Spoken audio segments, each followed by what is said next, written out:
Hey folks, before we get to Zorba's Tibet update, just a quick technical note. We're having some issues with our phone carrier, so if you've tried calling into the show, you may not be getting through.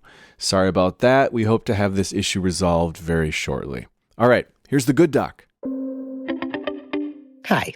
So right now I'm recording this from Dharamshala, India. So Dharamshala is in the Himalayas. It's really one of the major seats of the Tibetan population in exile, founded in 1959 when His Holiness the Dalai Lama escaped from Tibet when the Chinese overran Tibet. About 150,000 Tibetans crossed the border at that time.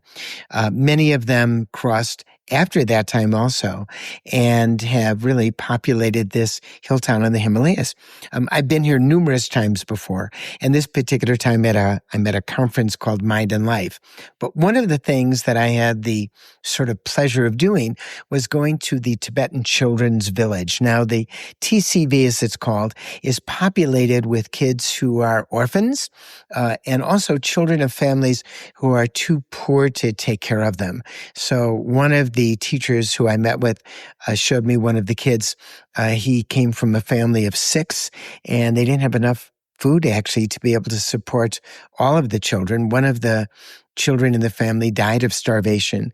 And so this child got sponsorship and was at the school. And I got to meet this 4th grader, which was kind of neat to see.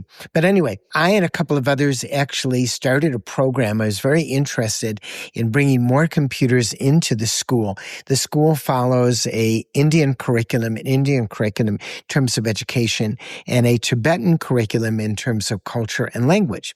And I toured the schools a couple of years ago, looked at their computers. They were really pretty old, especially for the kids in 4th and 5th grade. And so I thought, well, I can do something about that, talk to some other people, raise some money. And when I happened to be here, 25 new computers arrived. And I put that picture up on my website, drzorba.org. And it was really neat to be surrounded by all these kids. And they were so excited because the computers arrived, and a day later, the computers are now all installed and working. And one of the things that really hit me is how much we have in America. I mean, how much we have. And when you travel to foreign countries, often foreign countries where there really is a developing world and they're not nearly as rich as we are, it often just hits you how much we have and how much we sort of take for granted. Our infrastructure, our schools, and what we have, and just sort of the basic idea that I've never had to think about how much food I'm going to put on the table for my family and so on.